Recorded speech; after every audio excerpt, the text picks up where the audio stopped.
దీంట్లో 71 వరకు వచ్చింది. ఒక 2 ఉన్నాయి అంతే. విహాయ కామాన్యః సర్వాన్ పుమాశ్చరతి నిస్పృహః నిర్మమో నిరహంకారః సశాంతిం అధిగచ్చతి. అంటే యహ పుమాన్, ఏ పురుషుడైతే ఉంటాడో, కామాన్ విహాయ, అన్ని కోరికలను విహాయ వదిలిపెట్టి, నిస్పృహః, స్పృహ అంటే ఆశ, ఆశ లేనివాడై, నిర్మమమ, నిర్మమ అంటే మమకారం లేనివాడై, నాది అనే మమకారం లేనివాడై, నిరహంకార, నేను అనే అహంకారము లేనివాడై, చరతి ఉంటాడో, సంచరిస్తాడో, జీవనయాత్ర చేస్తాడో, సహ శాంతిం అధిగచ్చతి, శాంతిని పొందుతాడు. ఇక ఫైనల్గా చెప్తున్నాడు, బుద్ధి యోగంలో ఎట్లా ఉంటుంది, సాంఖ్యయోగం అంటే బుద్ధి యోగం అంటే జ్ఞానయోగం, ఏ రకంగా ఉంటాడు అలాంటి వ్యక్తి అంటే అన్ని కోరికలను వదిలిపెట్టి, దేని మీద ఆశ లేకుండా, నాది అనే అహంకారం లేకుండా, నాది అనేది అనే మమకారం లేకుండా, నేను అనే అహంకారం లేకుండా అతను ఎప్పుడైతే ఉంటాడో అతను శాంతిని పొందుతాడు. బ్రహ్మభూతః భవతి, బ్రహ్మవిద్ బ్రహ్మైవ భవతి. అది చెప్పి ఇక లాస్ట్కి కంక్లూడ్ చేస్తున్నాడు. ఏషా బ్రాహ్మీ స్థితి పార్థ. క్వశ్చన్ అడిగాడు కాబట్టి స్థితధి ఎట్లా ఉంటాడు అలాంటి వ్యక్తి అంటే ఇవన్నీ చెప్పాడు. ఏషా బ్రాహ్మీ స్థితి పార్థ నైనాం ప్రాప్య విముహ్యతి స్థిత్వాస్యాం అంతకాలేపి బ్రహ్మ నిర్వాణం రుచ్చతి.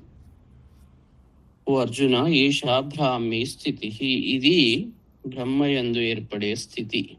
ఏనాం ప్రాప్య, దీని పొంది, నా విముహ్యతి, మళ్ళీ మోహాన్ని పొందడు, ఎప్పుడు ఆ స్థితిలో ఉండగలుగుతాడు. అస్యాం అంతకాలేపి, ఈ స్థితి యందు, అంతకాలేపి శరీరము వదిలిపెట్టే స్థితిలో, మరణ సమయంలో స్థిత్వ ఉండి, బ్రహ్మ నిర్వాణం రుచ్చతి అంటే బ్రహ్మస్వరూపమైన పరబ్రహ్మలో అతను లయమవుతాడు, పరబ్రహ్మతత్వాన్ని పొందుతాడు, అతనికి మళ్ళీ జన్మ ఉండదు అని చెప్తున్నాడు అన్నట్టు. ఇది 2వ చాప్టర్. దీంట్లో సాంఖ్యయోగం, కపిల మహర్షి బోధించిన సాంఖ్యయోగం, దాని థియరీ, దాని డీటెయిల్స్ అన్ని ఇవ్వలేదు. సాంఖ్యయోగంలో కపిల మహర్షి ఎట్లా తత్వాలు ఎట్లా విడదీశాడు, అదంతా కాకుండా హై లెవెల్లో బుద్ధి యోగం ఎట్లా ఉంటుంది, అతను ఎట్లా కంట్రోల్ చేసుకుంటాడు అని చెప్పాడు. తర్వాత ఇక క్వశ్చన్ వస్తుంది, మరి ఇదంతా బాగానే ఉన్నది, ఇప్పుడు మరి నన్ను అర్జునునికి డౌట్ వచ్చింది, చెప్పేదోటి చేసేదోటి, ఒకవైపు జ్ఞానం గురించి చెప్తున్నావు, ఇంకోవైపు కర్మ చేయమంటున్నావు, ఇది ఏంది పరిస్థితి అని అర్జునునికి అనుమానం వస్తుంది, డౌట్. దాన్ని చూద్దాం ఏం చెప్తాడంటే,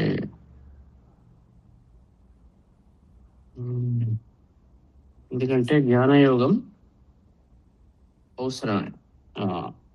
ఇప్పుడు అర్జునుడు అంటున్నాడు, ఏమంటున్నాడంటే, జాయసి చేత్ కర్మణస్తే మతా బుద్ధిర్జనార్దన తత్కిం కర్మణి ఘోరే మాం నియోజయసి కేశవ. పొద్దున ఇంతసేపు పూజ చూశారు, కర్మయోగం, మరి ఇక్కడనో జ్ఞానం చెప్తున్నారు, ఇది ఏంది మరి, అది ఇదంతా ఉన్నాక అదెందుకు చేసుడు? అర్జునుడికి ఇట్లనే డౌట్ వచ్చింది. ఓ జనార్దన, ఓ కృష్ణ, కర్మణ బుద్ధి జాయసి, కర్మ కంటే బుద్ధి ఏదైతే ఉన్నదో ఉత్తమమైనది అని, ఏ మత చేత్, నీకు అంగీకార్యమైతే, నువ్వు చెప్పింది ఏదైతే నిజమైతే, నువ్వేమంటున్నావు, కర్మ కంటే బుద్ధి గొప్పది అని చెప్తున్నావు. తత్ అప్పుడు ఓ కేశవ, మాం ఘోరే కర్మణి కిం నియోజయసి, మరి అది నిజమైతే నన్ను ఇట్లాంటి కర్మలో, ఈ యుద్ధ కర్మలో ఎందుకు నియోగిస్తున్నావు? ఏంటి దీనికి కారణం ఏంటి? ఎందుకంటే జ్ఞానం, కర్మ విరుద్ధంగా, పరస్పరం విరుద్ధంగా ఉంటాయి. మరి నన్ను ఇంతసేపు ఏం చెప్పావు? జ్ఞానం చాలా గొప్పది అని చెప్తున్నావు. నేను కూడా అదే అన్నా కదా, ఇదంతా వదిలిపెట్టి, కర్మంతా వదిలిపెట్టి సన్యాసం తీసుకుంటా, అది బెటర్ కదా అని అన్నా. మరి మళ్ళీ నన్ను ఈ కర్మలో ఎందుకు నువ్వు నియోగిస్తున్నావు? కారణం ఏంటి? వ్యామిశ్రేణేన వాక్యేన బుద్ధిం మోహయసీవ మే తదేకం వద నిశ్చిత్య ఏన శ్రేయో అహం ఆప్నుయాం. వ్యామిశ్రేణ ఇవ, ఇది ఎట్లా ఉన్నదంటే అస్పష్టంగా ఉన్నది. నువ్వు చెప్పే మాటకు దీనికి నువ్వు ఏదైతే జ్ఞానం బోధిస్తున్నావో దానికి నువ్వు ఏది చేయమంటున్నావు, దానికి దీనికి లింక్ లేదు, విరుద్ధంగా ఉన్నాయి. వ్యామిశ్రేణ అంటే రెండు కలిసిపోయినాయి, అస్పష్టంగా ఉన్నాయి, నాకు సరిగ్గా అర్థమవుతలేదు. అందుకే వ్యామిశ్రేణ వాక్యేన మే బుద్ధి మోహయసీవ, నా బుద్ధి మొత్తం మోహం, నువ్వు నన్ను మోహింపజేస్తున్నావు, అంటే కన్ఫ్యూజ్ చేస్తున్నావు అని చెప్పి, తత్ ఏన అహం శ్రేయ ఆప్నుయాత్ ఏకం నిశ్చిత్య వద, దేని చేతనైతే నాకు శ్రేయస్సు కలుగుతుందో దాన్ని ఒక్కదాన్ని నిశ్చయించి చెప్పు. అటు ఇటు చెప్తే నేను ఎటు పోవాలి? ఒకవైపు నువ్వు యుద్ధం చేయి అంటున్నావు, ఇప్పుడు చెప్పిందంతా బుద్ధి యోగం చెప్పి కర్మ కంటే బుద్ధి గొప్పది అని చెప్పావు. మరి ఇప్పుడు నేను అది చేయన్నా, ఇది చేయన్నా, నేను కన్ఫ్యూజన్లో పడ్డాను. కాబట్టి నా శ్రేయస్సును ఆలోచించి ఒకదాన్ని నిశ్చయం చేసుకొని దాన్ని మాత్రమే చెప్పు అని అంటాడు. అంటే ఇది కామన్, అందరికీ డౌట్లు వస్తాయి. ఇది రెండు రకాలుగా చెప్తున్నారు, ఏంది ఇది అంటే. అప్పుడు శ్రీ భగవాను వాచు, కృష్ణ భగవానుడు చెప్తున్నాడు, లోకేస్మిన్ వివిధ నిష్ట పురా ప్రోక్త మయానఘ జ్ఞానయోగేన సాంఖ్యానం కర్మయోగేన యోగినం. ఓ అనగా, ఓ దోషాలు, మంచి క్వశ్చన్ అడిగావు, కరెక్టే. నీ దగ్గర పాపం లేదు, ఎందుకంటే నీలో ఉన్న స్థితిని కరెక్ట్ చెప్పావు, అర్థమైనట్టు నటించలేదు, విషయాన్ని కరెక్ట్ అడిగావు. కాబట్టి అనఘ, దోషాలు లేనివాడ, సాంఖ్యానం జ్ఞానయోగేన, సాంఖ్యులకు అంటే బుద్ధిజీవులకు, అంటే పరిపూర్ణ స్థితిలో ఉన్నవాళ్ళు. మరి ఏంది పరిపూర్ణం అంటే? ఎవరు, నేను లేనా అంటే అట్లా కాదు, దీన్ని మంచిగా డీటెయిల్డ్గా అర్థం చేసుకుంటే తెలుస్తుంది. సాంఖ్యానం జ్ఞానయోగేన, సాంఖ్యులకు బుద్ధిజీవులకు జ్ఞానయోగంతో, యోగినాం కర్మయోగేన, యోగులకు కర్మయోగంతో, ద్వివిధ నిష్ట, రెండు రకాలైన నిష్ట ఉన్నది. ఆ నిష్ట పురా మయ అస్మిన్ లోకే ప్రోక్త, ఈ లోకంలో ఈ రెండు రకాల పద్ధతుల్లో నా చేత చెప్పబడ్డది. అంటే అందరూ ఒకటే దానికి సూటబుల్ గారు. చిన్నపిల్లలకు first class, second class, third class వాళ్ళకు ఒకటేసారి పిహెచ్డి చెప్తా అంటే వాళ్ళకి ఎట్టెక్కుతుంది? ఎక్కదు. కాబట్టి ఆ స్థితి రెండు రకాలుగా చెప్పబడ్డది. అందుకే మన ఆశ్రమ ధర్మాలు ఎట్లా ఉంటాయంటే, ఫస్ట్ బ్రహ్మచర్యం అంతా అవగాహన చెప్తారు, మంచి శక్తిని కంట్రోల్ చేసుకొని చాలా సిన్సియర్గా, డెడికేటెడ్గా విద్యను అభ్యసిస్తాడు. మొత్తం జ్ఞానం అభ్యసించాక మళ్ళీ గృహస్థాశ్రమంలో పడేస్తారు. అంటే ఇది థియరీ, అది ప్రాక్టికల్. మళ్ళీ అదంతా పడేసి అంటే కర్మ చేపిస్తారు, కర్మయోగంతో చెప్పించాక మళ్ళీ వానప్రస్థం. ఇదంతా చేసి అయ్యో దీంట్లో ఏం లేదు, ఇది ఇట్లా కాదు, విరక్తి, ఒక రకమైన విరక్తి అంటే దాని ఆ కర్మ చేయడంలో దీన్ని ఏమంటారంటే ఒక రకంగా ఇంట్రెస్ట్ తగ్గుతుంది. తగ్గినప్పుడు వానప్రస్థాశ్రమాన్ని పొందుతారు. పొందాక తర్వాత దాంట్లో పరిపూర్ణత వచ్చాక చివరికి సన్యాసం. ఇది కాలానుగుణంగా, అంటే వయస్సు అనుగుణంగా చెప్పినవి. కానీ ఒక వ్యక్తికి ఎప్పుడైనా ఏదైనా రావచ్చు. కొందరు సన్యాసి ఆశ్రమంలో ఉండి, సన్యాస ధర్మంలో ఉండి కూడా వాళ్లకు పరిపూర్ణమైన జ్ఞానం రాకపోవచ్చు. ఒకళ్ళకు బ్రహ్మచర్యంలోనే పరిపూర్ణమైన నిష్ఠ రావచ్చు. ఎవరికి ఎలా వస్తుంది అని అది వేరే. కానీ కాలానుక్రమంలో ఈ 4 ఆశ్రమాలు పెట్టారు సైంటిఫిక్గా. ఇందుకు కారణం ఏంటి అంటే 2 రకాల పద్ధతులు, నిష్ఠ పద్ధతులు నాతో చెప్పబడ్డవి. ఎందుకు కారణం ఏంటి చెప్తున్నాడు ఒక్కొక్కటి. ఏంటి అంటే ఒక టైంలో ఒకటే నడుస్తుంది.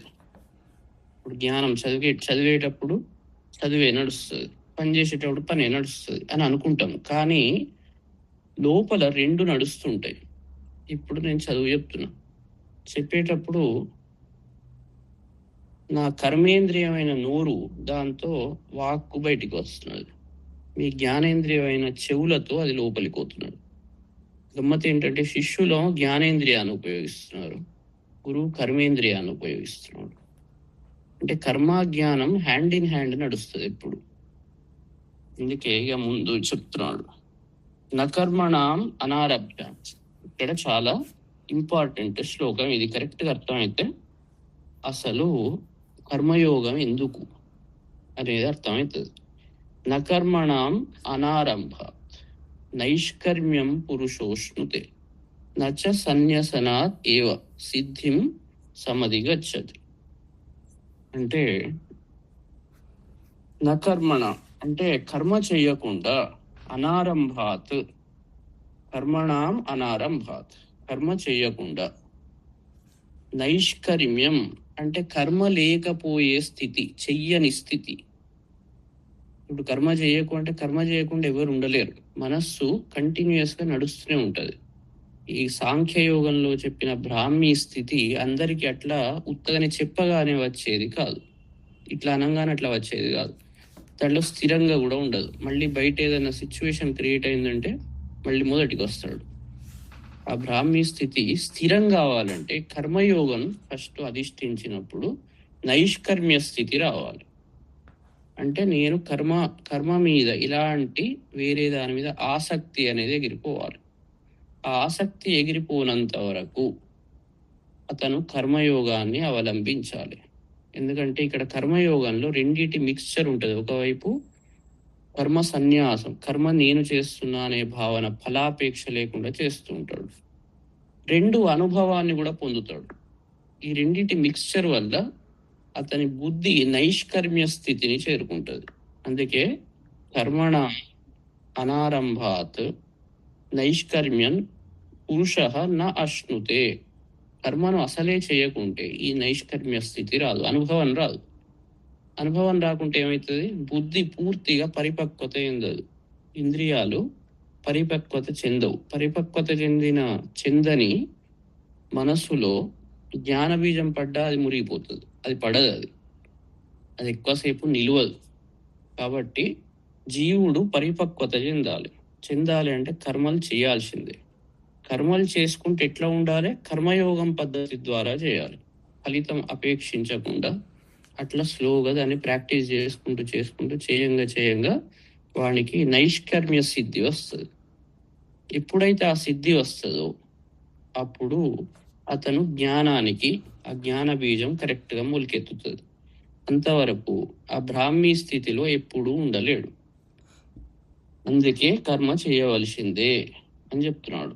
నచ సన్యాసనాత్ ఏవ సిద్ధిం సమధిగచ్చతి. సన్యాసనాత్ నేను సన్యాసం స్వీకరిస్తా, వెళ్ళిపోతా, అయిపోయింది, నా పనులన్నీ అయిపోయినా, దీని మీద ఇంట్రెస్ట్ లేదు అని పోతే సన్యాసనాత్ ఇక బయట సన్యాసుల్లాగా తయారవుతారు. వాడికి అన్ని అనుభవాలు కావాలనే ఉంటుంది. వాడు సన్యాసి కాదు, వేషానికి సన్యాసి. కానీ చేసేవన్నీ చిత్తం అంతా బయటనే ఉంటుంది. కాబట్టి వాళ్లకు ఆ బ్రాహ్మీ స్థితిలో వాళ్ళు ఉండలేరు. అందుకే నచ సన్యాసనాత్ ఏవ సిద్ధిం సమధిగచ్చతి. సన్యాసనాత్ ఏవ సిద్ధిం న సమధిగచ్చతి అని సెంటెన్స్. కేవలం సన్యాస ధర్మం, వేషము, దీని ద్వారా అతనికి సిద్ధి సంభవించదు. మామూలు గృహస్థాశ్రమంలో ఉన్నవాడు కూడా సన్యాస సిద్ధి వస్తుంది. ఎప్పుడు బ్రాహ్మీ స్థితిలో వాడి లోపల అంతఃకరణాలు దాంట్లో ఎప్పుడైతే పోతాయో అతనే సన్యాసి. సన్యాసి అంటే బయట వేషాలు కట్టుకుంటేనే సన్యాసి కాదు. వేషాలు వేసుకున్నవాడు దానివల్ల సిద్ధి రాదు అని చెప్తున్నాడు. అతనికి నైష్కర్మ్య స్థితి రావాలి. ఆ నైష్కర్మ్య స్థితి వచ్చినప్పుడు ఇంతకుముందు సాంఖ్యయోగంలో చెప్పిన లక్షణాలన్నీ వస్తాయి. నిరహంకారం, నిర్మమం, ఇవన్నీ వస్తాయి. ఆ చెప్పిన లక్షణాలు అన్నీ ఈ నైష్కర్మ్య స్థితిలో ఉన్న వాణిలో నాటుకుంటాయి కరెక్ట్గా. ఆ బీజాలు నాటుకొని జ్ఞానం అనేది పరిపక్వత ఉంది, చాలా స్టేబుల్గా ఉంటాడు అతను. స్థితదీహి, అప్పుడు ఆ స్థితి వస్తుంది అని చెప్తున్నాడు అన్నట్టు. అందుకే ఇప్పుడు నీకు ఆ స్థితి రాలే, నైష్కర్మ్య స్థితి రాలే. అందుకే ఇట్లా నువ్వు శోకంలో ఉన్నావు. కాబట్టి నువ్వు పని చేయాల్సిందే. నీ న్యాచురల్ ధర్మం ఏదైతే ఉంటుందో అది కర్మకు పురికొల్పుతుంది. కాబట్టి నువ్వు చేయవలసింది అని చెప్తున్నాడు. నహి కశ్చిత్ క్షణమపి జాతు తిష్టత్యకర్మకృత్ కార్యతే హ్యవశ కర్మ సర్వ ప్రకృతి జైర్గుణై. కశ్చిత్, ఎవ్వరు కూడా, అకర్మకృత్, కర్మ చేయకుండా, పని చేయకుండా, జాతు క్షణమపి న తిష్టతి, ఈ ప్రపంచంలో ఎవడు కూడా పని చేయకుండా ఒక్క క్షణం కూడా ఉండడు కదా. ఎవరైనా పని చేసుకుంటూ ఉండాల్సిందే.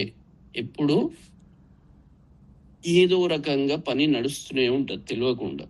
మనం అనుకుంటాం ఏం చేయట్లేదు, అట్లా కాదు. ఇప్పుడు మనం కూర్చొని డిస్కషన్ చూసేందుకు జ్ఞానయజ్ఞం, కానీ దీంట్లో వాక్కు అనే కర్మేంద్రియం పనిచేస్తున్నది, కర్మ జరుగుతున్నది. కర్మ జరగకపోవడం అనేది ఉండదు. ఎవడు కూడా ఒక్క క్షణం కూడా పని చేయకుండా ఉండడు. కాబట్టి సర్వ అవశః ప్రకృతి జై గుణై కర్మ కార్యతే. ప్రతి ఒక్కడు కూడా అవశః అంటే తన వశంలో లేకుండా, శరీరంలో కూడా తెలియకుండా అన్ని యాక్షన్స్ నడుస్తూనే ఉంటాయి. అది మనలోనే నడుస్తున్నాయి కదా, సో చేసినట్టే కదా. సో పని జరుగుతూనే ఉండాల్సిందే. అవశః, వశంలో లేనివాడై, ప్రకృతి జై గుణై, ప్రకృతి వల్ల కలిగిన గుణాల ద్వారా, అవి న్యాచురల్, సహజ సిద్ధము అన్నట్టు. సహజ సిద్ధంగా వశంలో లేకుండా ప్రతి మనిషి కర్మ కార్యతే, పనిని అంటే కర్మ చేస్తూనే ఉంటాడు. తెలియకుండా చేస్తూనే ఉంటాడు. నేను చెయ్యట్లేదు అనే మాట ఉండనే ఉండదు. ఎప్పుడు లోపల కర్మ జరుగుతూనే ఉంటుంది. యాక్షన్, శరీరంలో ప్రతి సెల్ ఏదో పని చేస్తూనే ఉంటుంది. చేయకుండా స్థిరంగా ఎవరికి ఉండదు. కాబట్టి కర్మ చెయ్యవలసిందే. నేను కర్మ చెయ్యను అనే ముచ్చట లేదు. కర్మేంద్రియాణి సంయమ్య య ఆస్తే మనసా స్మరన్ ఇంద్రియార్థాన్ విమూఢాత్మ మిథ్యాచారః స ఉచ్యతే. యః, ఎవరైతే కర్మేంద్రియాణి సంయమ్య, కర్మేంద్రియాలను బలాత్కారంగా కట్టి పెట్టి మనసా ఇంద్రియార్థాన్ స్మరన్, మనస్సులో ఇంద్రియ విషయాలను స్మరిస్తూ ఉంటాడు. సహ మూఢాత్మ, అంటే కర్మ జరుగుతూనే ఉంటే నేను కర్మ చెయ్యట్లేదు అనే మాట ఉండొద్దు. ఎందుకంటే బయటికి నేను మౌనవ్రతం చేశాను అని మౌనంగా ఉంటాడు, లోపల మనస్సు మాత్రం అనేక విషయాల గురించి ఆలోచిస్తుంది. ఇది మౌనవ్రతం ఎట్లయితుంది? బాహ్యంగా నోరు మూసుకున్నాడు, కానీ లోపల ఏం జరుగుతున్నది? కర్మ జరుగుతున్నది. నేను ఇవాళ మౌనవ్రతం అంటాడు, అటు ఇటు తిరుగుతుంటాడు, అది చేస్తాడు, అన్ని పనులు చేస్తుంటాడు. లోపల ఎటు తిరగకున్నా కూడా మనస్సు నిరంతరం అది సంచరిస్తూనే ఉంటుంది. అది మౌనవ్రతం కిందికి లెక్క కాదు. అందుకే ఏం చెప్తున్నాడు? యహ కర్మేంద్రియాన్ని సంయమ్య, కర్మేంద్రియాలను బలవంతంగా పెడతాడు. అవసరం ఉన్నా కూడా మాట్లాడి ఇట్లా అనుకుంటే అది చేస్తాడు. సో బలవంతంగా కట్టి పెడతాడు. మనసా ఇంద్రియార్థాన్ స్మరణ, మనస్సులో మాత్రం అన్ని ఆలోచనలు వస్తూనే ఉంటాయి, వాటిని స్మరిస్తూ ఉంటాడు. సహ మూఢాత్మ, వాడు మూఢబుద్ధి గలవాడు. అట్లా చేసేవాడు నేనేదో చేస్తున్నా డంబాలు వరుపుతాడు, కానీ డంబాచారం అంటారు. డంబాచారం చేస్తాడు వాడు మూఢబుద్ధి కలవాడు. మిథ్యాచార, అసత్యమైన పద్ధతి, చేసేది ఒకటి చెప్పేది ఒకటి అన్నట్టు. అసత్యమైన పద్ధతిలో ఉన్నవాడు ఉచ్యతే, మిథ్యాచార ఉచ్యతే. కాబట్టి ఇవి ఎట్లా ఉంటాయంటే అజ్ఞానంతో మనం ఏదో చేస్తున్నాం, చాలా గొప్ప, నేను ఇది అది ఇది అని చెప్పుకుంటారు. ఎవరిది వాడు చాలా గొప్పవాడు అనుకుంటారు. అట్లేం ఉండదు. ఇంద్రియాల ధర్మాలు అవి చేసుకుంటూనే పోతుంటాయి. కాబట్టి మన మన విషయం గురించి మనం తెలుసుకోవాలి. మన యొక్క తత్వాన్ని మనం చాలా విచారించుకోవాలి. ఇంద్రియాల తత్వాలు ఎట్లా ఉంటాయి, అది ఏ విధంగా సంచరిస్తుంటాయి అని అబ్జర్వ్ చేయాలి. సాక్షిభూతంగా అంటే నిజంగా మన తత్వము లోపల ఏం జరుగుతున్నది అనేది సాక్షిభూతంగా ఉండి వాటిని అబ్జర్వ్ చేయాలి. అందుకే బలవంతంగా కట్టిపెట్టి లోపల ఇప్పుడు నువ్వు పోతావు, సన్యాసం తీసుకుంటావు, అక్కడ పోయి మళ్ళీ గివ్వే ఆలోచిస్తావు. నన్ను ఏమనుకుంటున్నారు, ఏందో నేను ఇట్లా ఉంటే అట్లా ఇట్లా ఇట్లా అని ఏదో ఏదో ఆలోచిస్తుంటావు. కాబట్టి అది మూర్ఖత్వం అని చెప్పి కర్మయోగము చేయవలసిందే అని కర్మయోగం యొక్క గొప్పతనాన్ని ఇక్కడ చెప్తున్నాడు, దాని ఇంపార్టెన్స్. తర్వాత యస్త్రింద్రియాణి మనస నియమ్య ఆరభతే అర్జున కర్మేంద్రియై కర్మయోగం అసక్తః స విశిష్యతే. ఓ అర్జున, ఎవడైతే ఇంద్రియాణి మనస నియమ్య, ఈ జ్ఞానేంద్రియాలను మనస్సుతో నియమ్య వశం చేసుకొని, అసక్తః ఆసక్తి లేనివాడై కర్మేంద్రియై కర్మయోగం ఆరభతే సహ విశిష్యతే. ఇంతకుముందు ఏం చేశాడు వాడు? కర్మేంద్రియాలను బంధించి లోపల జ్ఞానేంద్రియాలతో పని నడుస్తున్నది, అంతఃకరణ చతుష్టయంలో వ్యవస్థ నడుస్తున్నది. అది అలా చేసేవాడు మూఢుడు అని చెప్పాడు. మరి ఎలా చేయాలి, ఏం చేయమంటావు అంటే ఇక్కడ చెప్తున్నాడు, ఎవరైతే ఇంద్రియాన్ని, ఈ జ్ఞానేంద్రియాలను నియమ్య మనస్సుతో కంట్రోల్ చేసుకొని, జ్ఞానేంద్రియాలతో అంటే జ్ఞానంతో లోపల కంట్రోల్ చేసుకొని, అంటే జ్ఞానం సంపాదించి అన్నట్టు. అసక్తః, అలాంటి స్థితిలో ఆసక్తి ఉండదు. ఆ ఆసక్తి లేనివాడై కర్మేంద్రియై కర్మయోగం ఆరభతే, కర్మేంద్రియాలతో కర్మయోగాన్ని ప్రారంభిస్తాడు. కర్మేంద్రియాలన్నీ పనిచేస్తాయి, చేసేవన్నీ చేస్తాడు పర్ఫెక్ట్. ఎక్కడ ఏ కర్మేంద్రియం కూడా కూర్చొని ఉండదు, దాని పని చేసుకుంటూ పోతుంది. దాన్ని ప్రారంభిస్తాడు. సహ విశిష్యతే అని చెప్తున్నాడు. వాడు విశేషుడు, గొప్పవాడు. వాడు మూఢుడు కాదు. రివర్స్ చేస్తే మూఢుడు. మౌనంగా నేను మౌనవ్రతం అని కూర్చొని అన్ని ఆలోచించే బదులు మంచి జ్ఞానమైన విషయాలు, మంచి మాటలు చెప్తే వాడు గొప్పవాడు. వీడు రోజంతా చెప్పుకుంటూ కూర్చుంటాడు, వాడు రోజంతా మౌనంగా ఉంటాడు. వాడు మౌనంగా ఉంటాడు కానీ వాడి లోపలంతా అన్వాంటెడ్ థాట్స్ నడుస్తాయి. వీడు రోజంతా మంచి మాటలు చెప్తాడు కానీ వీడి లోపల సరిగ్గా ఉంటుంది సిస్టమ్.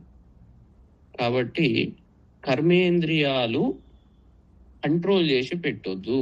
అది చేయాల్సిన పని అది చేయాలి, కానీ జ్ఞానేంద్రియాల ద్వారా, వాటి ద్వారా మనస్సును కంట్రోల్ పెట్టుకొని దాన్ని సిస్టమైజ్ చేయాలి అని చెప్తున్నాడు.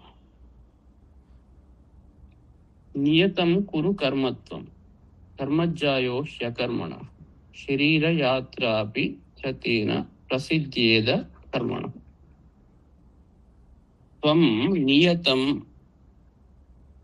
కర్మ కురు, నువ్వు నియతం అంటే ఏదైతే తప్పకుండా చేయాలో, అంటే నిత్య కర్మ అన్నట్టు, తప్పకుండా చేయవలసిన నిత్య కర్మ ఏదైతే ఉంటుందో దాన్ని చేయుము. అంటే నీ డ్యూటీస్ ఏవైతే ఉంటాయో తప్పకుండా చేయాలి. అవి చేయకుండా నేను చేయను, నేను ఓన్లీ దీన్ని అది చేస్తాను అంటే అది కాదు. నేను ఒక ధ్యానం చేసుకుంటూ కూర్చుంటా అంటే నడవదు. నువ్వు ఏదైతే డ్యూటీ చేయాలో ప్రతి డ్యూటీ చేయవలసిందే. అకర్మణ కర్మ జాయ, కర్మ లేకపోవడం కంటే, అకర్మణ అంటే కర్మ లేకపోవడం కంటే కర్మ జాయ, కర్మనే శ్రేయస్కరం, గొప్పది అని అంటున్నాడు. ఏం చేయకుండా కూర్చునే బదులు కర్మ చేయడమే మంచిది. కర్మ లేకపోవడం కంటే కర్మ మంచిది. అకర్మణ తే శరీరయాత్రాపి నా ప్రసిద్ధ్యేత్. నువ్వు కర్మ చేయకుంటే నీ యొక్క శరీర యాత్ర ఏదైతే ఉంటుందో అది కూడా జరగదు. పొద్దున్న లేచినప్పటి నుంచి శరీర యాత్ర ముందర జరగాలంటే, మొహం కడుక్కోవాలి, అన్ని పనులు చేయాలంటే ప్రతిదానికి నువ్వు కర్మ చేయవలసిందే. నేనేం చేయను, ఉత్తగానే కూర్చుంటాను అంటే నీ శరీర యాత్ర కూడా జరగదు. సో శరీరానికి కర్మ కావాల్సిందే. కాబట్టి ముఖ్యమైన కర్మలు ఏవైతే ఉంటాయో అవన్నీ చేయవలసిందే. నువ్వు కంట్రోల్ చేసుకోవాల్సింది నీ మనస్సును అని చాలా క్లియర్‌గా చెప్తున్నాడు. అంటే ఇక్కడ జ్ఞానయోగం గొప్పదా? కర్మయోగం గొప్పదా? అంటే దాని సిచ్యువేషన్ అవగాహన చేసుకున్నప్పుడు గొప్ప, తక్కువ అని ఉండదు. ఏది ఎక్కడ అవసరమో అది అక్కడ చేయాల్సింది. సో కర్మ అనేది చేసుకుంటూ పోవాలి. నైష్కర్మ్య స్థితి రావాలి. ఇక నైష్కర్మ్య స్థితి వచ్చినప్పుడు కర్మ చేస్తున్నా అనే భావనే రాదు. అది ఆటోమేటిక్‌గా అన్నీ జరుపుకుంటూ వెళ్ళిపోతాయి. నేను కర్మ చేస్తున్నాను అనే ఆ విషయంలో ఒక థాటే రాదు, అనాలిసిస్ ఉండదు. కాబట్టి ఆ స్థితి వచ్చే వరకు వ్యక్తి కర్మయోగాన్ని బట్టి ఆ స్థితి అది వచ్చినప్పుడు ఈ కర్మ గురించి డిస్కషనే ఉండదు. కాబట్టి ఆ జ్ఞానం అప్పుడు న్యాచురల్‌గా స్థిరమైతది. కాబట్టి కర్మయోగాన్ని చేస్తూనే ఉండాలి అనేది ఇక్కడ విషయం. ఎవ్వరైనా కర్మయోగం చేస్తూనే ఉండాలి. జ్ఞానులైనా చేస్తూనే ఉండాలి. ఎందుకంటే జ్ఞానికి కూడా శరీర యాత్ర అవసరమే. శరీర యాత్రలో అక్కడికి కూడా నియతం కర్మ కురు అని చెప్తున్నాడు. అక్కడ కూడా తప్పకుండా చేయవలసిన పనులు చేయవలసిందే. ఋషులున్నారు, ఆశ్రమంలో ఉంటారు, జ్ఞానులు. వాళ్ళు కూడా మినిమం బేసిక్ కర్మ చేయవలసిందే.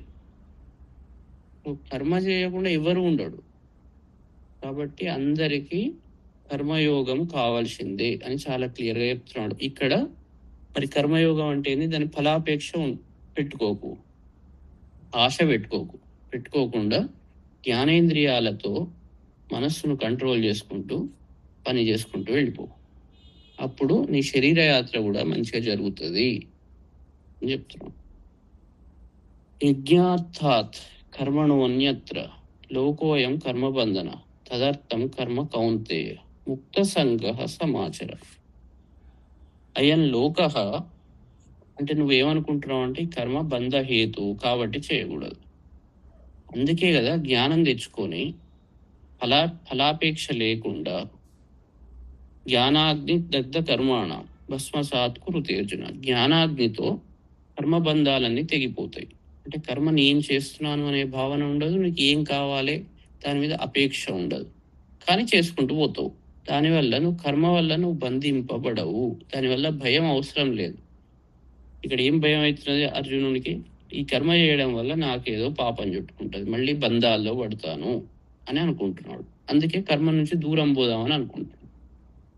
కాబట్టి అట్లా కాదు, జ్ఞానం వల్ల బంధహేతువు, అది జ్ఞానం వచ్చినప్పుడు బంధహేతువు కాదు. కాబట్టి అయం లోకః యజ్ఞార్థాత్ కర్మణః అన్యత్ర కర్మబంధనః. ఈ లోకంలో ఈ పురుషుడు యజ్ఞార్థాత్ కర్మణః అంటే భగవంతుని కోసం చేసే కర్మ కంటే అన్యత్ర కర్మబంధన వేరే కర్మలయందు అతను కర్మబంధనం కలుగుతుంది. అంటే అర్థం ఏంటి అంటే యజ్ఞార్థాత్ అంటే జీవన యజ్ఞము, ముఖ్యమైన పనులు అన్నట్టు. ఇంతకుముందు చెప్పినట్టు ఏవైతే కావాలో, ఏవైతే అవసరమో వాటికి ఏవైతే చేస్తామో వాటికి చేసే పనులు అది బంధం ఇవ్వదు. అయం లోకః యజ్ఞార్థాత్ కర్మణః అన్యత్ర కర్మబంధనః అంటే ఏవైతే చేయాలో అవి చేస్తే అది తప్పు కాదు, అది కర్మబంధము ఇవ్వదు. ఓ కౌంతేయ ముక్త సంగః అంటే నువ్వు ఎప్పుడైతే ఆ కర్మ నుంచి సంఘం అంటే దాని మీద ఆశ నీకు లేదు, ఏదో కావాలని నీకు ఆశ లేదు, ముక్త సంగః అప్పుడు తదర్థం కర్మ సమాచర అంటే ఆ భగవంతుని కొరకు నువ్వు ఇచ్చే ఇది ఒక యజ్ఞము అనుకో. నువ్వు ఎందుకు చేస్తున్నావు? ధర్మం కోసం చేస్తున్నావు. యజ్ఞాలు ఎందుకు ఆచరిస్తాం? ధర్మం కోసం ఆచరిస్తాం. రాజు యొక్క నువ్వు క్షత్రియుడు, నీ ధర్మం ఏంటి? ప్రజలను రక్షించాలి. ఇక్కడ అధర్మ పరులైన వీళ్లను నువ్వు చంపడానికి సిద్ధపడ్డావు, వాళ్ళతో యుద్ధం చేయడానికి సిద్ధపడ్డావు. నువ్వు చేస్తున్నా అని అనుకోకు. ఎవరి కోసం చేస్తున్నావు? ధర్మం అంటే యజ్ఞం అంటే యజ్ఞ పురుషుడైన విష్ణువు కొరకు ఈ కర్మ చేస్తున్నా అనుకో. నేను నా కోసం చేస్తున్నా అనుకోకు అని. అందుకే ముక్త సంగః తదర్థం కర్మ సమాచర. ఈ చేసే పని అంతా నువ్వు ఏదైతే చేస్తున్నావో ఆ విష్ణువు కోసం, యజ్ఞ పురుషుడైన భగవంతుని కోసము నేను చేస్తున్నాను అనే భావనతో దాని నుంచి ఏం వస్తుంది అని ఆశించకుండా ఆ పనులన్నీ చేయి. అప్పుడు నిన్ను ఏ కర్మ బంధించదు. అది చేయడం ఇంకా గొప్పది. చేయకుండా అదంతా ఎందుకు చేసుడు, వాని కోసం నేనెందుకు చేసుడు అనుకుంటే వాడు తక్కువ వాడు. అలా పనికి దూరం ఉండేవాడు. కానీ ఎప్పుడైతే నువ్వు ఆ భగవంతుని కొరకు ఈ కర్మ ఆచరిస్తున్నాను అని చేస్తావో, ఈ కర్మ చేసేవాడే గొప్పవాడు కూర్చునేవాడి కంటే అని చెప్తున్నాడు. యజ్ఞో వై విష్ణువు. అందుకే యజ్ఞార్థాత్ కర్మణః, చేసేది ఏదైతే ఉంటుందో అది కర్మబంధము ఇవ్వదు. కాబట్టి ముక్త సంగః తదర్థం కర్మ సమాచారం. అతని కోసం చేసేది ఎందుకు చేస్తున్నావు? ఫలానాది పోయి అక్కడ యజ్ఞం చేయాలి. ఇప్పుడు అక్కడికి పోతే ఏం వస్తుంది? నాకేం పైసలు ఎట్లా రావు, నాకు బాగానే ఉన్నాయి, అక్కడికి పోతే వచ్చే లాభం ఏంటి? ఇక్కడ విషయం అది కాదు. అది చేసే కర్మ ధర్మం కోసం చేస్తున్నావు, దేనికోసం చేస్తున్నావు, పర్పస్ ఏంటి? ఒక మంచి పని కోసం చేసే పని అది ఎప్పుడు భగవంతునికి సమర్పింపబడుతుంది. దాని మీద ఆశపడకు, దానివల్ల ఏదో వస్తా అనుకోకు, నేను చేస్తున్నా అనుకోకు, అనుకోని చెయ్యి. తర్వాత సహయజ్ఞా ప్రజా సృష్ట్వా పురోవాచ ప్రజాపతి అనేన ప్రసవిష్యద్వం ఏషనో స్థిష్ట కామధుక్. పురా ప్రజాపతి పూర్వం ప్రజాపతి బ్రహ్మదేవుడు సహయజ్ఞా ప్రజా అంటే యజ్ఞంతో కూడిన ప్రజలను సృష్టించి అనేన ప్రసవిష్యద్వం అంటే దీని చేత మీరు ఉత్పత్తిని చేయండి, సృష్టి చేయండి అని చెప్పాడు. ఏషః వహ ఇష్టకామధు అస్తు అని ఉవాచ. అంటే ఈ సృష్టి కార్యం ఏదైతే ఉంటుందో మీకు ఇష్టమైన కామాలను తీర్చేది అగుగాక అని చెప్పాడు. ఈ యజ్ఞాలు ఏవైతే ఉంటాయో ఇవి మీరు చెయ్యాలి. యజ్ఞాలు అంటే ఇక్కడ మామూలు ఈ యజ్ఞం అనే కాదు, ఇది జ్ఞాన యజ్ఞం. ఇంకా వేరే ఆఫీస్లో పనిచేస్తారు, ప్రతిదీ ఇంపార్టెంట్. ప్రతి దానికి ఒక పర్పస్ ఉంది. పర్పస్ లేకుండా ఏ పని చేయట్లేదు. పర్పస్ని ఆలోచించుకోండి. ఇంతకుముందు అన్నట్టు అది ఎందుకు చేస్తున్నారు, దానివల్ల ఏం వస్తుంది, ఆశతో చేస్తున్నారా, లేకుంటే దానివల్ల ఏమన్నా ఒక ఇది ఉందా, మంచి ఏదన్నా జరిగేది ఉందా, అవన్నీ ఆలోచించుకుంటూ ఆ కర్మలను అనుష్ఠించుండి. పూర్వం ప్రజాపతి కూడా ప్రజలను సృష్టించి ఇదే విషయం చెప్పాడు అని అన్నాడు. అంటే ఇదేదో నేను చెప్పేది కాదు, ఇది వేదవాక్కు.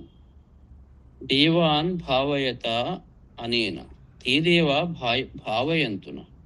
భావయంతువ పరస్పరం భావయంత శ్రేయ పరం అవాప్స్యత.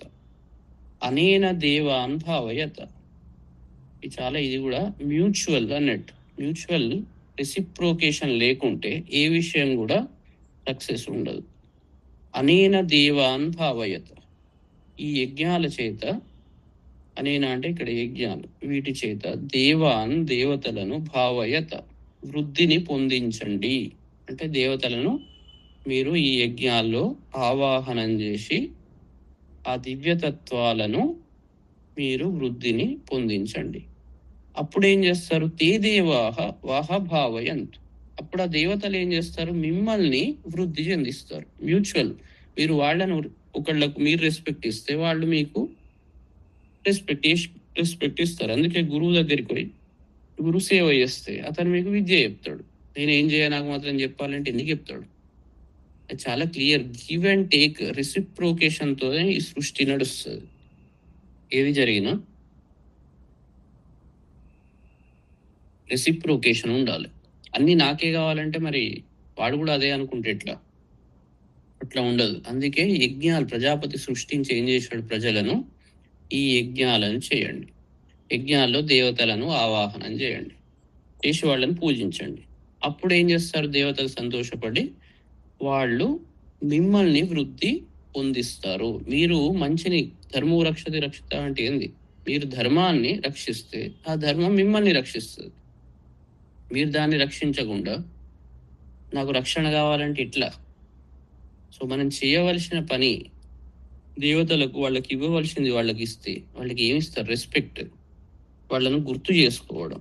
అప్పుడు ఆ దేవతలు ఆహా! నన్ను వీడు గుర్తు చేసుకుంటున్నాడని మిమ్మల్ని వృద్ధి పొందిస్తారు. దివ్య గుణాలు ఎప్పుడు మీరు అవి తలుచుకుంటే ఆ దివ్య గుణాలు మిమ్మల్ని లైన్‌లో పెడతాయి. గురువును మీరు తలుచుకొని రెస్పెక్ట్ ఇస్తే గురువు విద్య ద్వారా మిమ్మల్ని వృద్ధి చేస్తాడు. ఏదైనా అంతే. Give and take. ఈ సృష్టిలో మొత్తం అట్లనే జరుగుతది. ఈ ఫండమెంటల్ ఎవరైతే తెలవదో ఇగ వాళ్ళు మూర్ఖులు. అందుకే దేవాన్ భావయత అనేన తే దేవా భావయంతున. ఎందుకు చేయాలి ఈ పని? అంటే వాళ్ళు కూడా అంతే అనుకుంటారు. నేనెందుకు చేయాలి వీనికి అని. కదా! కాబట్టి ఇది సూర్యునికి ఎందుకు నమస్కారం పెట్టాలి? ఎందుకంటే ఆయన లైట్ ఇస్తున్నాడు కాబట్టి ఒక భావన నమస్కారం పెట్టాలి. నమస్కారం అంటే చేతులు కట్టుకొని ఇట్లానే కాదు. దాన్ని తలుచుకుంటే చాలు. ఎవరి వల్లనైతే మీకు ఉపకారం వస్తుందో వాళ్ళని కనీసం తలుచుకోకుంటే మీరు కృతజ్ఞులైతారు. మనకు వచ్చే ప్రతి పాజిటివ్ ఎక్కడి నుంచి అయితే వస్తుందో ప్రతి వాళ్ళకు మనం రెసిప్రోకేషన్ ఇవ్వాలి. వాళ్ళు ఏమిస్తున్నారు, మీరేమిస్తున్నారు. రెసిప్రోకేషన్ లేకుంటే ఎక్కడి నుంచి ఏది వస్తుందో వాళ్ళకు మళ్ళీ అది ఇవ్వాలి. అది బుద్ధిమంతుడి లక్షణం కదా. ఇక్కడ ఫర్ ఎగ్జాంపుల్ డాక్టర్ దగ్గరికి వస్తాడు. వాడు మంది చేస్తుంటే ఫలానా ఎక్కడనో బయట వాడిని వీడు పోగొడతాడు. వాడు చాలా బాగా ఉన్నాడు. వాడి వల్ల వీనికి రూపాయి ఉపయోగం ఉండదు. ఎదుటి వాడి వల్ల మీకు సహాయం జరుగుతున్నది. సో ఇక్కడ నుంచి వచ్చినప్పుడు వీడిని మళ్ళీ రెసిప్రోకేట్ ఇవ్వాలి. ఎందుకంటే ఇది జెలసీ, అహంభావం అంటారు. ఇక్కడ నుంచి ఏది వస్తుందో వాళ్లకు మనం రివర్స్ ఇవ్వాలి. అది ఫండమెంటల్ సృష్టి యొక్క కర్మ సిద్ధాంతం. కాబట్టి దేవతలను మీరు తలుచుకుంటే వాళ్ళను మీరు భావన చేస్తే వాళ్ళు మీ గురించి భావన చేస్తారు. పరస్పరం భావయంతః. ఇట్లా ఒకళ్ళనొకళ్ళు మ్యూచువల్ గా అభివృద్ధి చేసుకుంటూ పరం శ్రేయ అవాప్స్యత. అప్పుడు అధికమైన మ్యూచువల్, వాడు వీడికిస్తాడు, వీడు వాడికి, ఇట్లా నడుస్తూనే ఉంటది. సో ఇద్దరు ఒకళ్ళనొకళ్ళు వృద్ధి పొందించుకొని ఈ మనుషులే అప్పుడు దేవతా స్వరూపులు అవుతారు. అప్పుడు అధికమైన శ్రేయస్సు వాళ్ళు పొందగలుగుతారు అని చెప్తున్నాడు అన్నట్టు. ఇది ఫండమెంటల్ ప్రిన్సిపల్ ఆఫ్ నేచర్. ఇది తెలియకుంటే మొత్తం ఏంటి అంటే ఇక ఏది నిలబడదు.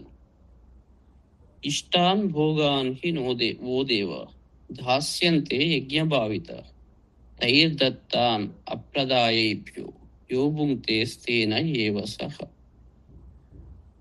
అప్పుడు దేవతలు యజ్ఞ భావిత ఇలా చేసినప్పుడు, దేవతలను మనం వృద్ధి పొందించినప్పుడు ఆ దేవతలు యజ్ఞ భావిత, యజ్ఞం చేత భావింపబడి సంతోషింపబడి వాహ ఇష్టాన్ భోగాన్ దాస్యంతే, మీకు ఇష్టములైన ఏవైతే కావాలో ఆ భోగాలను వాళ్ళు ఇస్తారు.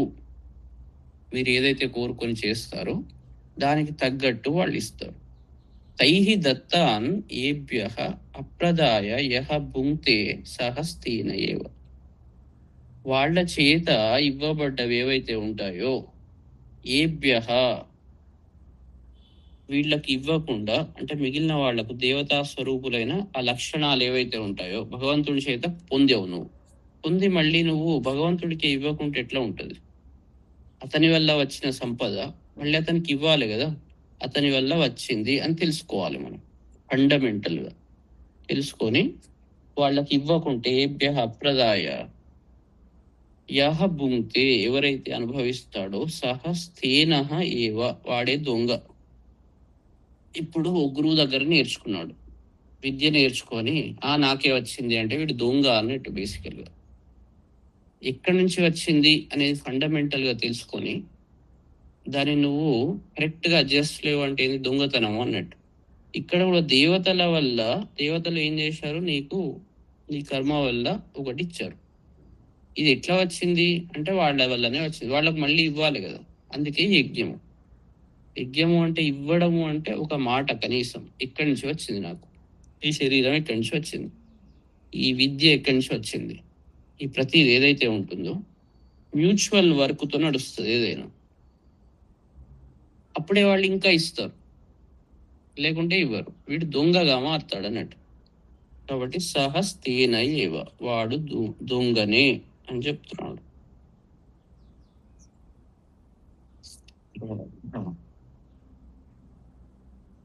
యజ్ఞశిష్టాశినః సంతో ముచ్యంతే సర్వకిల్బిషైః పుంజతే తే త్వఘం పాప ఏ పచంత్యాత్మకారణాత్.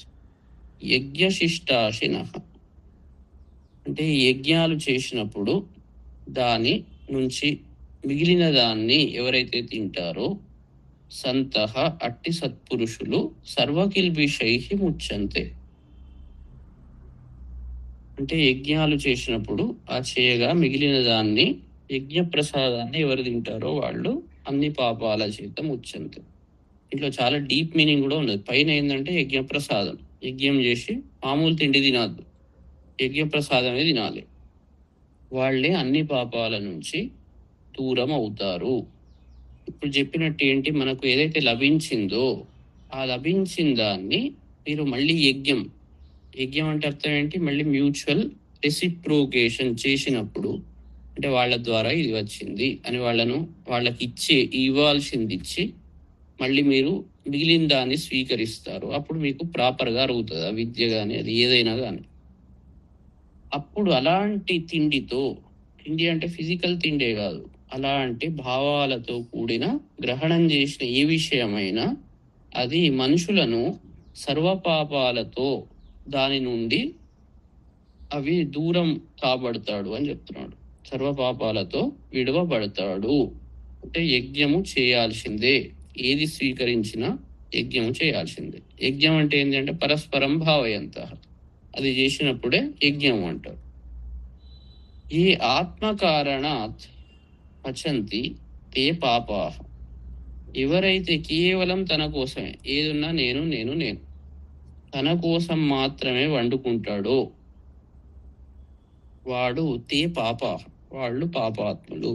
అఘం భుంజతే, వాడు కేవలం అన్నం తింటాడు, పాపాన్ని తింటున్నాడు. అలాంటి మనిషి ఎవరైతే ఉంటారో కేవలం పాపాన్ని తింటున్నాడు. ఇది అన్నిట్లలో వర్తిస్తుంది. కాబట్టి పరస్పరం భావయంత, అట్లా ఉన్నప్పుడు మాత్రమే పరం శ్రేయం అవాప్నుయాత్. చాలా ఇంపార్టెంట్. అప్పుడే లోకము చాలా అద్భుతంగా ఉండి మొత్తం దివ్యతత్వంతో వెలుగొందుతుంది. శ్రేయ పరం అవాప్స్యత. అప్పుడే, లేకుంటే అందరూ స్వార్థపరులై అంతా నాదే, అంతా నేనే చేసా, అంతా నాకే వచ్చింది ఎక్కడి నుంచో పైనుంచి అని భావనతో వాళ్ళు పాపాత్ములు అవుతారు. నిజమైన పుణ్యం ఏంటి అంటే పరస్పరం భావయంత చేసి అప్పుడు అంత ఏకమై ఒకటే శక్తిగా లోకంలో వెలుగొందుతారు. కళ్ళు ఎట్లా అంటే నేనే చూస్తున్నా, నువ్వు ఎట్లా చూస్తున్నావు, దాని వెనుక ఇంత బ్యాక్గ్రౌండ్ ఏమేమి ఉంటుంది, వేరే వాటికి క్రెడిట్ ఇవ్వాలి కదా. అప్పుడు ఈ కన్ను ప్రాపర్గా యజ్ఞం చేసినట్టు, దీని క్రెడిట్ దానికి వెనుక రావాల్సింది ఇచ్చినప్పుడు ఈ కన్ను కరెక్ట్గా యజ్ఞం చేసి అప్పుడు చూస్తే అది నిజమైన చూపు, లేకుంటే అది పాపపు చూపు అన్నట్టు.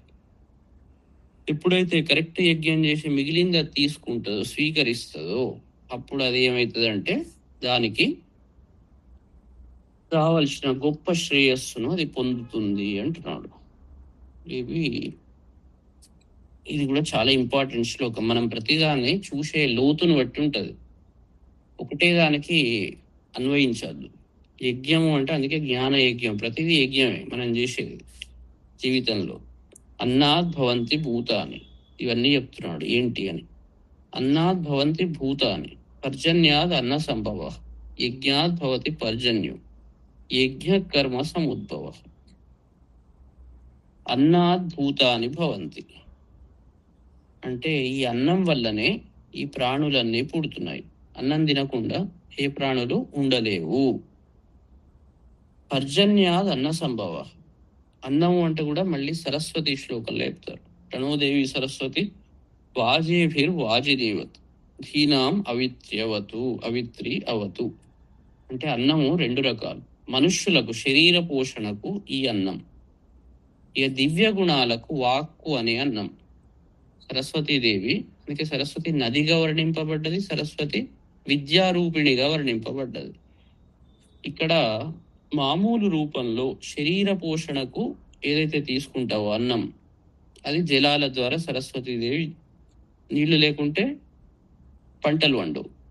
కాబట్టి అక్కడ సరస్వతి నదీ రూపంలో వర్ణింపబడి అన్నాన్నిచ్చి మనుషులను శరీర పోషణ చేస్తున్నది. రెండవది వాక్కు రూపంలో దివ్య గుణాలను వృద్ధి చేసి మనిషిని దివ్యత్వం వైపు పట్టుకపోతున్నది. అందుకే వాజనివతి ధీనాం అవిత్రీయవత్, బుద్ధి బలాన్ని ఆ రకంగా పెంపొందిస్తుంది. ఇక్కడ కూడా అన్నాద్భవంతి భూతాన్ని, అన్నం వల్ల ప్రాణులు పుడుతున్నాయి. అన్నం తింటేనే శరీరం అనేది వస్తున్నది, వృద్ధి పొందుతున్నది. మరి ఈ అన్నం ఎట్లా వస్తున్నది? పర్జన్యాద్ అన్న సంభవ, మేఘాల వల్ల ఈ అన్నము పుట్టుక జరుగుతున్నది. వర్షం పడకుంటే అన్నం పండదు, పంటలు వండవు. యజ్ఞాత్ పర్జన్య భవతి, యజ్ఞం వల్ల అంటే దేవతలు మేఘాలు వర్షించాలంటే ఆ మేఘాల దేవత ఎవరైతే ఉంటారో ఆ దేవత తృప్తి పడాలి. ఆ తృప్తి పడాలి అంటే యజ్ఞం ద్వారా వాళ్ళను మనం ఆవాహనం చేస్తున్నాం. ఆ దివ్య ఎవరి కంట్రోల్లో అవన్నీ ఉన్నాయో వాళ్ళను మనం ఆవాహనం చేసి వాళ్లకు సమర్పిస్తున్నాం యజ్ఞంలో. చేసినప్పుడు అప్పుడు అంటే కొందరు ఏమంటారంటే ఇక్కడ యజ్ఞం చేస్తే, ఆహుతులు వేస్తే అక్కడ మేఘాలు వస్తాయా అని కొందరు అంటారు. సైంటిఫిక్ అప్రోచ్, గట్లా ఆలోచించకండి. సరే, అది సపరేట్ మ్యాటర్. ఇక్కడ ఏంటి అంటే యజ్ఞంలో మీరు అక్కడ ఆస్తికుడు, భగవంతుడు ఉన్నాడని నమ్మేవాడు, అక్కడ పైనుంచి వర్షం పడుతున్నది. వర్షం పడుతున్నదంటే ఆ దేవత ఎవరైతే ఉన్నారో, పర్జన్యుడు ఒక దేవత, భగవత్ శక్తి అంతా ఒకటే, వివిధ రూపాల్లో ఉంటుంది. ఆ దేవతను ఆవాహనం చేసి ప్రార్థిస్తున్నావు. ఎందుకంటే నీ వర్షం లేకుండా మాకు తిండి దొరకదు, తిండి దొరకకుంటే మేము ఉండలేము. కాబట్టి ఓ దేవా, నీ వల్లనే మేము వృద్ధి పొందుతున్నాము అని ప్రార్థన ద్వారా ఆ పర్జన్య దేవత వర్షాన్ని ఇస్తాడు. ఇచ్చినప్పుడు పంటలు వండుతాయి, అన్నం తింటాం. మళ్ళీ అన్నంలో కొద్దిగా తీసి ఆ దేవతకు అగ్నిహోత్రుని ద్వారా ఆయనకు పంపితే ఆయన మళ్ళీ వర్షం ఇస్తాడు. అంటే పరస్పరం భావయంత, అట్లా ఇద్దరు వృద్ధి పొందుతారు.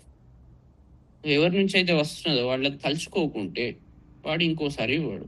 పర్జన్యుడు ఏమంటాడు, సరే నా వల్లనే నేనే వర్షాలు ఇస్తుంటే నువ్వు మంచిగా తినుకుంటూ అన్ని నేనే అది చేస్తున్నా అని అంటున్నావు, ఏంటిది అని ఏమవుతుంది? వర్షాలు పడకుంటే తిండి దొరకకుంటే వీడు ఉండడు. అందుకే యజ్ఞము అవసరము, మ్యూచువల్ రెస్పెక్ట్. యజ్ఞాత్ పర్జన్య భవతి, యజ్ఞ కర్మ సముద్భవ. ఈ యజ్ఞం మరి చేయాలంటే ఎట్లా, ఇవన్నీ పనులు చేయాలంటే ఎట్లా అంటే కర్మ వల్లనే పుడుతున్నది. ఈ యజ్ఞాలు ఎట్లా పుడుతున్నాయి? కర్మ వల్ల పుడుతున్నాయి. దానికోసం అవన్నీ ఏదైతే మనం అన్నం తిన్నామో, అన్నం వస్తున్నదో దాన్ని తీసుకువచ్చి ఇవన్నీ అగ్నిహోత్రునికి సమర్పించి ఈ యాక్టివిటీస్ అన్నీ చేస్తే అంటే ఆయన చూస్తాడు నా కోసం ఎంత కష్టపడుతున్నాడు, నా నుంచి వీడు వృద్ధి పొందుతున్నాడని తెలుసుకున్నప్పుడు వాడి కోసం అంతే కష్టపడతాడు. వీడు ఎంత వృద్ధి పొందుతున్నాడు, వీడు ఎంత కష్టపడితే వాడంత ఇస్తాడు. ఇదంతా మ్యూచువల్ గా జరుగుతుంటది. ఏదైనా గురుసేవ మీకు ఎంత చేస్తే అంత విద్య వస్తుంది. నేను ₹1 చేసి నాకు 100 రూపాయలది కావాలంటే ఎట్లా వస్తుంది? కర్మ ఎంత చేస్తే అంతే వస్తుంది. ఏదైనా దానికి తగ్గట్టే మనకు అరుగుతుంది. అట్లనే భగవంతుని ద్వారా ఎంత వృద్ధి పొందుతామో మనం అంతా అతనికి చెయ్యాలి, మ్యూచువల్ రెస్పెక్ట్ ఇవ్వాలి. ఇవ్వకుంటే వాడు దొంగ అవుతున్నాడు అని ఇంతకుముందు దాంట్లో చెప్పాడు. కాబట్టి ఒకదానికొకటి ఇంటర్లింక్ ఉన్నాయి. అన్నాద్ భవంతి భూతాని, పర్జన్యాద్ అన్న సంభవ, ఒకదాని మీద ఒకటి డిపెండ్ అయ్యి ఇవన్నీ యజ్ఞం ద్వారానే జరుగుతున్నాయి. ఆ యజ్ఞం కర్మ ద్వారా జరుగుతున్నాయి. కాబట్టి కర్మ చేయాల్సిందే. కర్మ చేయకుండా కూర్చుంటా అంటే నడవదు. కర్మ యొక్క ఇంపార్టెన్స్ ను దీంట్లో మొత్తం ఒకదానికొకటి లైఫ్ ఎట్లా జరుగుతున్నాయి, ఒకటే యాంగిల్ చూస్తే కాదు, ఇంకో యాంగిల్ ఉన్నది. కాబట్టి రెండు విరుద్ధంగా కనిపిస్తుంటాయి. అందుకే ఏ టైంలో దాన్ని అన్వయించుకోవాలి. నిన్న అది చెప్పాడు, ఇవాళ ఇది చెప్పాడు అంటే అట్లా కాదు. దానికి దీనికి చాలా డీప్ లింక్ ఉంటుంది. మనం ఎంత లోపలికి పోతుంటే అంత క్లారిటీ అర్థమవుతుంటది. కర్మ బ్రహ్మోద్భవం విద్ధి, బ్రహ్మాక్షర సముద్భవం, తస్మాత్ సర్వగతం బ్రహ్మ నిత్యం యజ్ఞే ప్రతిష్ఠితం. కర్మ ఏదైతే ఉందో బ్రహ్మోద్భవం విద్ధి అంటే బ్రహ్మ అంటే వేదం అన్నట్టు. వేదం నుండే ఈ కర్మ అనేది పుట్టింది. వేదమే కారణంగా కలిగిన అంటే వేదం నుంచే ఇది పుట్టింది. బ్రహ్మ అంటే వేదం. బ్రహ్మ ఏం చేశాడు? 2 రకాల దాన్ని పుట్టించాడు.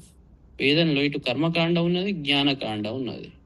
రెండు రెక్కల్లాగా. అందుకే మనిషి వైశ్వానరుడు అంటే గరుత్మంతుడు, వాణిలాగా ఒక రెక్క కర్మ, ఒక రెక్క జ్ఞానం. ఈ రెండిటితో కలిసి ఎగిరినప్పుడే వాడు పైకి చేరుకుంటాడు. ఒక్కదాన్నే పట్టుకుంటే నడవదు. ఒకటే కర్మ చేసుకుంటూ పోతే ముక్తి రాదు. ఒకటే జ్ఞానం చేసుకుంటుంటే అది కుదరదు. ఎందుకంటే కర్మ చేయాల్సిందే శరీర యాత్రకు. కాబట్టి 2 ఎప్పుడైతే కలిసిపోతాయో, నేను ఒక్క పాఠశాలకే పోతే ఏ పని చేయ, అయిపోయింది ఇంట్లో కూర్చుంటా అంటే అట్లా నడవదు. నేను ఉత్తగానే పని చేసుకుంటూ కూర్చుంటా ఏం నేర్వా అంటే అట్లా నడవదు. సో ఇటు నేర్వాలి, అటు పని చేయాలి. ఈ రెండిటి సమన్వయంతో మాత్రమే జీవుడు ఉత్తమ స్థితిని అందుకుంటాడు. అందుకే కర్మ బ్రహ్మోద్భవం విద్ధి, వేదం నుంచే కర్మకాండ పుట్టింది. యజ్ఞయాగాది కర్మలన్నీ దాంట్లోంచే పుట్టినవి. బ్రహ్మ అక్షర సముద్భవం. ఈ వేదం ఏదైతే ఉంటుందో పరబ్రహ్మ నుండి పుట్టిన అక్షర అంటే క్షర అంటే క్షయము లేనిది, అక్షరము అంటే నాశనము లేనిది. ఆ శబ్దము నుండే పుట్టింది. వేదం ఎట్లా పుట్టింది? అక్షరాలంటే శబ్దాల రూపంలో ఉంటుంది. ఆ శబ్దము దానికి క్షయము లేదు బ్రహ్మ నుంచి. తస్మాత్ ఆత్మన ఆకాశ సంభూత. ఆకాశం శబ్ద గుణం. ఆ శబ్దాల నుంచే వేదం పుట్టింది. కాబట్టి తస్మాత్ సర్వగతం, ఇది అంతటా వ్యాపించింది. క్షయం లేదు కాబట్టి ఈ వేదము అనేది సృష్టి అంతా వ్యాపించింది. వేదం సృష్టి అంతా ఎట్లా ఉన్నది? బుక్కుల్లోనే ఉన్నది కదా. వేదం సృష్టి అంతా ఉన్నది, ప్రతి చోట జ్ఞానం ఉన్నది. కరెక్ట్గా అర్థం చేసుకుంటే అన్ని చోట్లలో ఉన్నది విషయం. దాన్ని పుస్తక గ్రంథ రూపంలో గ్రంథస్థం చేశారు. జ్ఞానం ఎక్కడ ఉంటుంది? ప్రకృతిలోనే ఉంటుంది. కాబట్టి వేదము మొత్తము వ్యాపించి ఉన్నది. అది నిత్యం. బ్రహ్మ యజ్ఞే ప్రతిష్ఠితం. ఆ నిత్యమైన బ్రహ్మ ఎవరైతే ఉన్నారో ఆ పరబ్రహ్మ యజ్ఞే ప్రతిష్ఠితం. యజ్ఞంలోనే అతను ప్రతిష్ఠితమై ఉన్నది. యజ్ఞము అంటే ఏంటి? ఇంతకుముందు చెప్పినప్పుడు పరస్పరం భావయంత, మ్యూచువల్. పరబ్రహ్మ దీంట్లోనే ఉన్నాడు అంటే అర్థం ఏంటి? అంటే జీవాత్మ పరబ్రహ్మను పరమాత్మ వైపు ఉరుకుతుంటేనే పరస్పరం భావయంత, అతను వీడిని దగ్గరికి తీస్తాడు. గురువు దగ్గరికి వీడు పోతే గురువు వీడి దగ్గరికి వస్తాడు. అతని మాట వింటే వీడు చెప్పింది వాడు వింటే, ఇట్లా మ్యూచువల్ గా ఉంటుంది. దీంట్లోనే మొత్తం ఉన్నది. కర్మకాండ జ్ఞానకాండ యొక్క మూల రూపం అదే. ఏం చేయకుండా ఉత్తగా కూర్చుంటా నాకు అన్ని కావాలి అంటే అలా రావు. నేను ఏది వినా నా మాట అందరు వినాలి అంటే ఇట్లా వింటారు. అందుకే పరంపరలో ఒకళ్ళ మాట ఒకళ్ళు వినుకుంటూ వస్తారు. ఒక గురువు దగ్గర అభ్యాసం చేసిన వాడు గురువు మాట విని అన్ని చేస్తాడు. తర్వాత వీడు మాట ఇంకోళ్ళు వింటారు. నా మాటని అందరు వినాలి అంటే అట్లా నడవదు. సో ఒక ప్రాసెస్. మనం చేసేది మనకే వస్తుంది. కాబట్టి ఈ యజ్ఞంలోనే, అంటే యజ్ఞము అంటే మ్యూచువల్ అన్నట్టు, పరస్పరం భావయంత. యజ్ఞం అనగానే మళ్ళీ అర్థం చేసుకోవాలి ప్రతిదీ. యజ దేవ పూజ, సంగతికరణ, మిత్రకరణ, దానికి చాలా అర్థాలు ఉన్నాయి. కాబట్టి ఈ యజ్ఞంలోనే వేదము ప్రతిష్ఠితమై ఉన్నది. ఆ యజ్ఞము కర్మ ద్వారానే మనము ఆచరించాలి. కర్మ అంటే యాక్షన్. ఈ మ్యూచువల్ అది అనేది కూడా యాక్షన్. యాక్షన్ చేసినప్పుడు ఫైనల్ గా కర్మ ద్వారా ఒక వస్తువును పొందుతాం. యాక్షన్ చేసుకుంటూ పోతే దాన్ని చేరుకుంటాం. ఇప్పుడు ఒక కాశీ ఉన్నది, కాశీ పోవాలి. ఇక్కడ నుంచి అక్కడి వరకు కర్మ చేసుకుంటూ యాక్షన్ చేసుకుంటూ పోతాం. పోయినప్పుడు జ్ఞానం, దాన్ని యోగం అనేది చేరుకుంటాం అన్నట్టు అట్లా. కాబట్టి ఇది బ్రహ్మోద్భవం. కర్మ ఏదైతే ఉన్నదో, బ్రహ్మ అంటే వేదం, వేదం నుంచి పుట్టింది కాబట్టి కర్మ చేయవలసిందే. ఏవం ప్రవర్తితం చక్రం. ఓ పార్థ, ఈ లోకము ఏవం ప్రవర్తితం నానువర్తయతి నానువర్తయతి హయః అఘాయురింద్రియారామ మోహం పార్థ సజీవతి. ఓ పార్థ, ఇహ ఏవం ప్రవర్తితం చక్రం, ఈ లోకంలో ఈ విధంగా పరబ్రహ్మ ప్రవర్తింపజేశాడు. ఈ చక్రం, ఈ సైకిల్ ఏదైతే ఉన్నదో ఇట్లనే నియమించాడు. యహ న అనువర్తయతి, ఎవరైతే దీన్ని ఫాలో గారో, ఈ భగవంతుడు సృష్టించిన ఈ కాలక్రమాన్ని, ఈ చక్రాన్ని ఎవరైతే ప్రవర్తింపజేయడో, అగాయుహు అంటే వాని జీవితం పాప జీవితం, తుచ్చుడు వాడు. అఘ అంటే పాపం, ఆయుహు వాడి జీవితం అంతా పాప జీవితం. ఇంద్రియారామః అంటే కేవలం ఇంద్రియాలతోటే వాడు క్రీడించేవాడు. వాడి బుద్ధి మనసు ఏది వాడి కంట్రోల్ లేదు, వానికి తోచినట్టే వాడు చేసి అహంకార ప్రవర్తనతో పాప జీవితాన్ని గడుపుతున్నవాడు. సహ మోఘం జీవతి, వ్యర్థంగా జీవిస్తున్నాడు, యూజ్లెస్ పర్సన్ అన్నట్టు. మోఘం జీవతి, వాడు ఎందుకు పనికిరాని చెత్త అని తిడుతున్నాడు అన్నట్టు. కాబట్టి చక్రాన్ని ఫాలో కావాల్సిందే. గట్టిగా చెప్పింది వినరు కదా. కాబట్టి ఇది సైకిల్, భగవంతుడు నియమించిన పద్ధతి. అతని పద్ధతికి అగెనిస్ట్గా నేను పోతా అంటే నడవదు. కాబట్టి పరస్పరం భావయంతః ఏదైతే ఉంటుందో ఆ యజ్ఞాన్ని ప్రతివాడు ఆచరించవలసిందే. అట్లా చేస్తేనే ఈ జీవన క్రమము అనేది జరుగుతుంది. కర్మ చేయకుండా ఎవరు ఉండలేరు. కాబట్టి నువ్వు కర్మ చేయాల్సిందే అని ఇక్కడికి ఆపుదాం. శనివారం కదా, కర్మకారకుడు శని త్రయోదశి అంటారు. కాబట్టి కర్మ అనేది చేయవలసిందే. చేయకుండా కూర్చుంటా అంటే కర్మ చేయకుండా ఉంటా అంటే ఉండదు. రెండు కలిసి చేయాల్సింది. మరి జ్ఞానం కూడా ఇంపార్టెంట్. జ్ఞానం చేయకుండా కర్మ చేస్తే బంధంలో పడతాడు. ఏది చేయాలో ఏంటి ఎందుకు అనేది తెలియదు. కాబట్టి రెండు సమన్వయం చేసుకుంటూ పోవాలి అనేది చాలా ఇంపార్టెంట్ మెసేజ్. ఈ రెండిటి సమన్వయంతో ఏదైనా జరుగుతుంది. అందుకే భగవంతుడు ఏమి ఇచ్చాడు? జ్ఞానేంద్రియాలు ఇచ్చాడు, కర్మేంద్రియాలు ఇచ్చాడు. కర్మ అవసరం లేదంటే కర్మేంద్రియాలు ఇవ్వకపోవు, ఒక జ్ఞానేంద్రియాలే ఇచ్చేవాడు. ఒక జ్ఞానమే మన కర్మనే అవసరం అంటే జ్ఞానేంద్రియాలు ఇవ్వకపోవు. రెండు ఎందుకు ఇచ్చాడంటే రెండింటిని సక్రమంగా యూజ్ చేసుకుంటారా బాబు, సమన్వయం మంచి ఏది ఏ టైంలో ఇట్లా చేయాలనో అట్లా చేయండి అని రెండు ఇచ్చాడు. దాని రెండింటిని ప్రాపర్గా ప్రాసెస్ చేసేందుకు అంతఃకరణ చతుష్టయం ఇచ్చాడు.